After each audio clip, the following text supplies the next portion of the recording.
Papakita ko nga pala sa inyo mga idol kung paano ko maggawa ng dingding sa sag.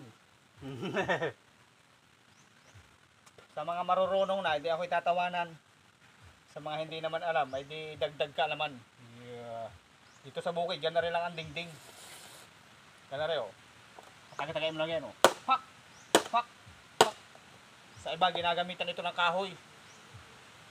Para quality. Kaya lang ay aabutin na tayo ng 10-10. Ha! Taga-taga na lang yan naman ay hindi naman basta mahalaga ay may dingding. Hindi rin ako dito na dati marunong. Meron lang nagturo sa akin. Shout out sa'yo dyan.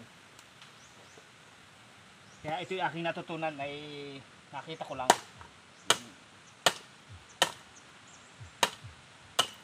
Tinataga-taga lang yan.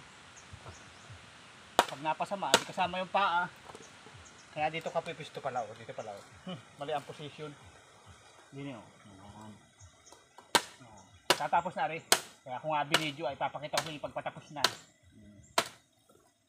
Alang namang videohin ko ay hindi patapos. Gayaan naman yun.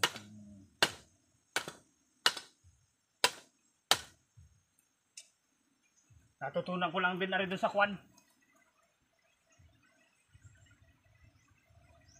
Babakin ko na ko yan, oh. Kung saan may malaki yung sira, doon babanatan, oh. Ha? Ha? Iyan, oh. Ha! Dingding na.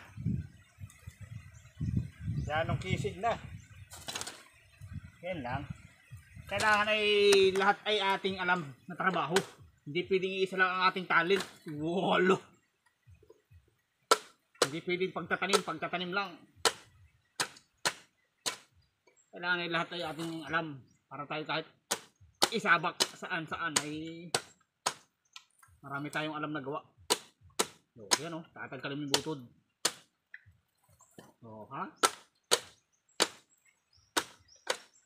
Tapos ibibilad muna natin yan bago natin idingding para maiga-iga naman. Oh, exhibition. Oh, mag-exhibition baka mataga. Stop. Ay, ayaw.